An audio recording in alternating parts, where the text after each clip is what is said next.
Kwa hiyo kama una mimba mama, jambo la kumshukuru Mwenyezi Mungu, mimi siwezi kukosoa kiumbe. Umekitafuta mwenyewe kwa raha yako. Si yeye tu macho. Lakini unampongeza. Nimpe hongera tu sasa, kwa nini nisimpongeze? Kama kweli. Mimi mama, kama mama ni lazima nimpongeze. Sasa kusema kwa nini umebeba mimba? Mimi nitaanza kukisa kama kile kiumbe kilichopo kama kweli lakini. Bwana, mambo vipi mwanafamilia wa Mikasa TV? Ni wakati mwingine tena tunakuletea yale ambayo yanajili kwenye mitandao ya kijamii, kama ambavyo ulikuwa ukifahamu kwamba Diamond Platnumz pamoja na Zuchu ni wapenzi. Sasa inasemekana bwana, tetesi za mitandaoni ni kwamba Zuchu huenda akawa mama mtoto hivi karibuni, baada tu ya kuonesha kwamba ana ujauzito. Sasa tukaone siwe kesi, tumtafute mama Vintisha analizungumziaje penzi hili la Diamond Platnumz pamoja na Zuchu, kama limetiki hivi. Watu wanasemaga ukipata ndoa ikifungwa alafu kukaonekana kuna baraka ya mtoto anakuja, kama ndoa imetiki au inakuwaje? Tunasema ndoa imetiki. Mashallah, tunasema ndoa imejipa. Ndoa Ila tayari kuna dalili. Ila sasa ukiona kwamba kuna tayari kuna ndimu zinakuwa nyingi. Ila sasa bwana. Isije kajirudia kama ya wenzetu walopita. Maana kaka kawaida yake akizalisha mtu tu yayuka. Mara tutasikia hivi, mama tutaanza kuona. Maana kwanza tumemisi nyimbo za mafumbo, tumemisi nyimbo za kutupiana maneno. Zuchu atatunga yake, Diamond atatunga yake. Mimi nilisemaje? Tokea mara kwanza naongea, jamani, uwe mtoto mtumie kwanza huyo bwana mdogo. Mtumie Diamond, una kiwanja jenga, una magari mengi, miliki, fungua miradi yako, lolote linaweza likatokea. Sijui umenielewa? Unapopata chance itumie chap chap. Hata baadaye sasa unazaa likikukuta la kukutukuta unasema siteseki mimi. Maana Watanzania tunachangia watu wengi. Hawashindi kuja mtandaoni, mwenzenu mimi nimeachwa, hela maziwa namba hiyo changia hivi na hivi. Usitupe majaribu ya sasa hivi tunachangia sojiweza, mawalemavu, viwete, kila kitu. Nyie mneacha kuna mapenzi yenu huko ambayo ya kispadent data ikikata mapenzi yameisha hapo. Hatutaki. Sijui umenielewa? Kwa hiyo kama una mimba mama, jambo la kumshukuru Mwenyezi Mungu, mimi siwezi kukosoa kiumbe. Umekitafuta mwenyewe kwa raha yako. Si yeye tu macho. Lakini unampongeza. Nimpe hongera tu sasa, kwa nini nisimpongeze? Kama kweli. Mimi mama, kama mama ni lazima nimpongeze. Sasa kusema kwa nini umebeba mimba? Mimi nitaanza kukisa kama kile kiumbe kilichopo kama kweli lakini. Kiki zisiwepo jamani. Mambo ya mimba na kiki tuacheni. Unahisi wale wanatengeneza kiki kweli hata kwa mtoto? Inawezekana mashallah kimimba kipo kweli. Maana ndoa kipindi kile kiki kumbe ndoa ngengele tayari kweli. Sasa yani mimi ninachoshangaa bwana hawa mahusiano yao, ila tuache tu Mungu ashughulike nayo. Sio waambia tusiongeza mahusiano bwana. Kwa hiyo anapika pakua. Sasa Kweli? Sasa mke na mume hapakui. Kama pika pakua anakaa kweli. Anakaa kweli Zuchu. Anataka kwake. Madangote naona katulia. Majini yake hajaamka. Mkubwa mwenzangu katulia, ila safi. Madangote na Hadija Kopa pale vifaa vote ambavyo vinavyochuana. Sijui umeelewa? Unaona wote wa mama mjini. Umbe hasa wao umeona kivele Hadija Kopa kapoa. Mzanzibari yule. Anapanda boti. Sasa asa fikiria Diamond kwanza, kawaida yake ujue kiwasilia kabisa hiki Kizuchu kadumudumu naye. Kadumu naye kinakikilika huko kinafumaniwa, lakini anaomba msamaha. Kinafanya hivi anaomba msamaha, tofautisha na hawa walopita. Ila sasa mkataba ule ule ukizalishwa show imeisha. Unahisi ndio hivyo?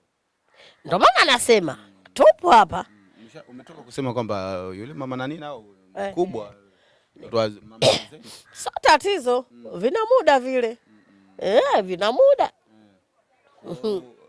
Katiba inasema labda inabidi alinyu. Ukilinyu pambe tu. Lakini vina muda vikispaya vile mama mtu anawaruka hatari. Sasa tafuta jipya. Unaambiwa uchawi uendane na mganga wako. Sio mambo anajipa unajisahau vinaruhusu vile. Mama vikitibuka pambe. Kumbe. Kwa hiyo kuwa mtu wa Zanzibar sio tatizo. Tatizo ujue jinsi gani ya huyo bwana kumtuliza kutulia haswa.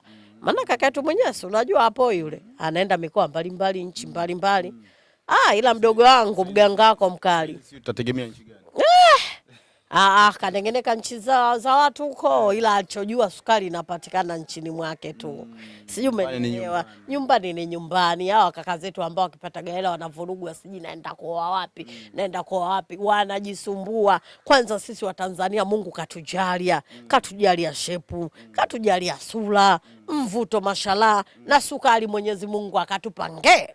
Sijui umeelewa. Wewe fananisha sana. Nchi ya Tanzania ndio imejaliwa wanawake wazuri. Tafuta sana. Kweli. Na sio uzuri tu, tuna utamu wa asili. Kuliko Rwanda. Sasa Rwanda inawezekana wazuri miguu membamba. Sijui umeelewa, inawezekana ana mishapu hiyo viguu kaachelewa. Sawa, inawezekana mwingine unamkuta kweli mzuri. Huyu bonge la piskali. Lakini ndani aliomo hakuna. Sijui umeelewa. Inatokea mtu utakuta pisi. Jamani, kuna siku mimi mtaani kuna mdada mmoja ukimuona mtangazaji, wewe upindui macho. Utasema huyu mwanamke mimi si ndio kwa naye kujifanya naye future. Yaani hata popote nikipita naye watu wanasema yes. Huyu jamaa hapa kafika. Yule demo unaambiwa kila siku mama wanaume huyu. Mwanaume akifika tu yayu. Akifika yayu. Laza hakuna maskini, Mungu hajamwekea ile sukari gulu. Kumbe inatokea. Inatokea. Hujawahi kuona? Kwamba uwezi kuwa na kitu kila kitu. Mungu hawezi kukupa vote bwana. Sijui umenielewa, Mungu hawezi kukupa vyote. Na ndio maana nafikia tu anasema mishangazi nawe na namba zao. Sijui umenielewa, Mungu hawezi kukupa vyote bro. Yaani akupe na uzuri, akupe na sukari gulu, wakulungwa mnanijua atuongea tu dada vui sana kuna BASATA. Sijui umenielewa, ila wakubwa mnajua wenye D2 mnaelewa.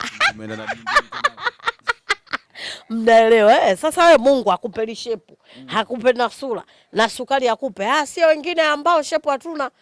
Shepu mbaya kama tumedondoka na mwali bafuni. Tutapewa nini?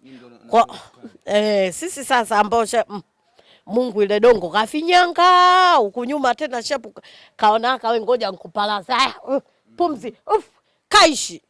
Yule ndo naye kuna madini yake alotupa. Sijui umeelewa, madini katupa. Unaambiwaje Mungu akikunyima nani? Akunyimi na mwendo. Mungu ana makusudi yake.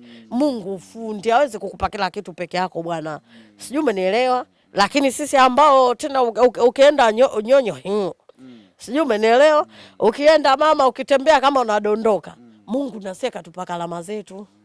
Pambe tu. Kila kitu kina muda wake, na ndio maana utakuta watu kama sisi miaka 20 ndoani. Hatuachi kila muda tuache. Mungu tayari na yeye kashatupa agano letu. Hivi jamani tukose shepu, tukose na ile sukari gulu.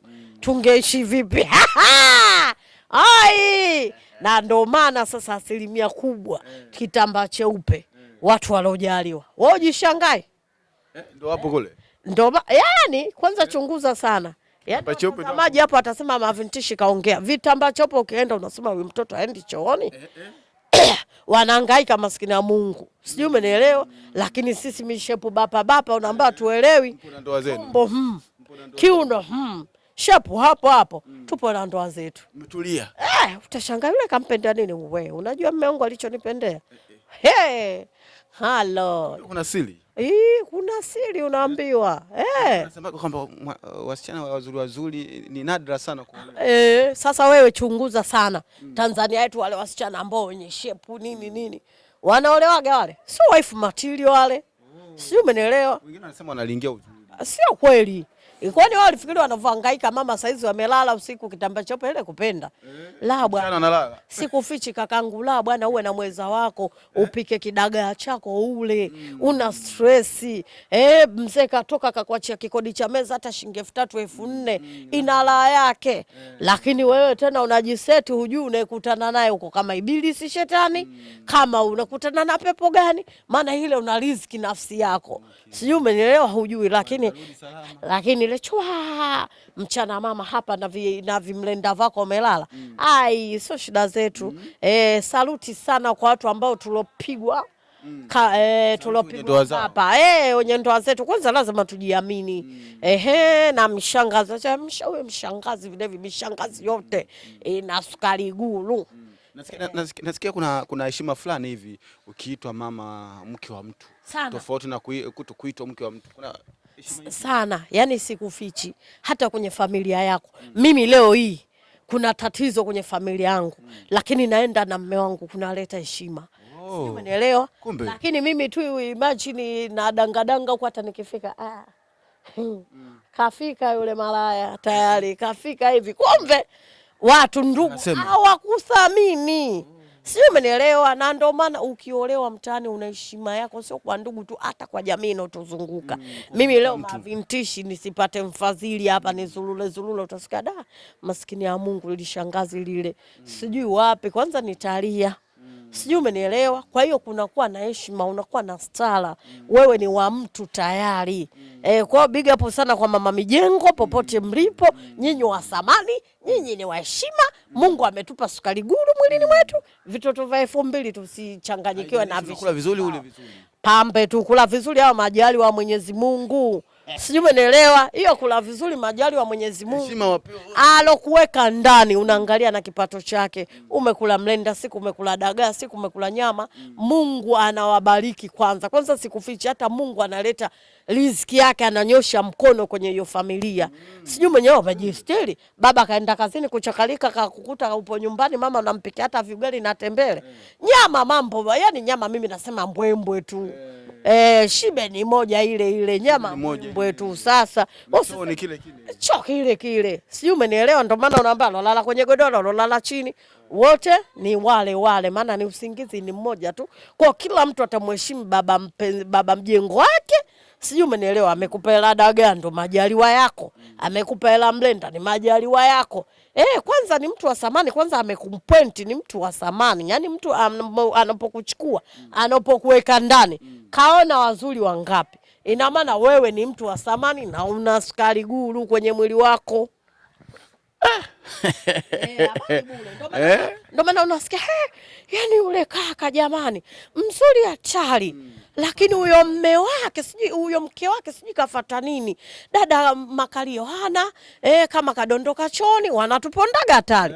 Wewe unajua mme wangu vitu anavyopatiwa.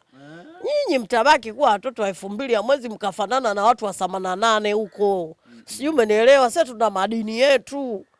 Sijui, umenifahamu? Na ndio maana sasa kuna wale Azam TV burudani kwa wote wale.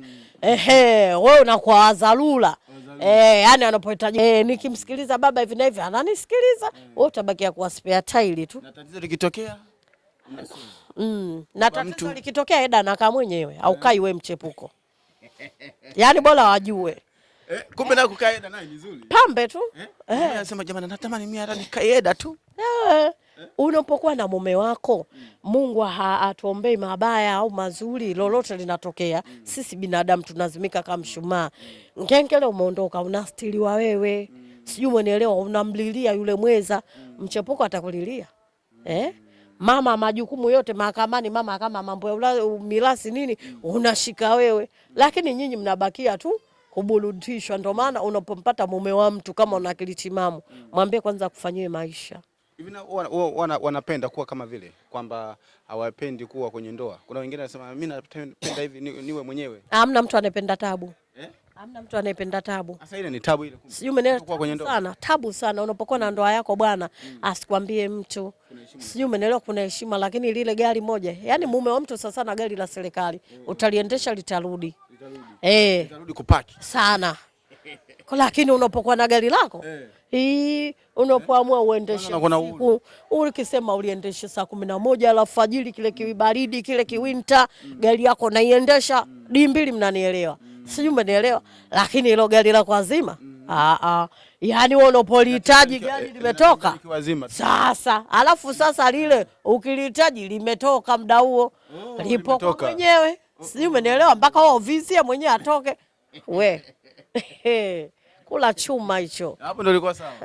Lakini sie hatuna shida jamani. Yani mjue tu michepuko Mama Mijengo tukijisikia kuliendesha muda wote.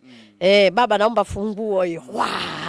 Saa 2 mama. pambe, alfajiri pambe. Yaani muda wote 24 hours ni changu na kimiliki. Sio, umeelewa? Ni langu gari na alimiliki, utanipangia muda wa kuendesha. Lakini kazi nyinyi sasa mnaesubiri mpaka magari tuyaachie ndio muendeshe. Poleni sana.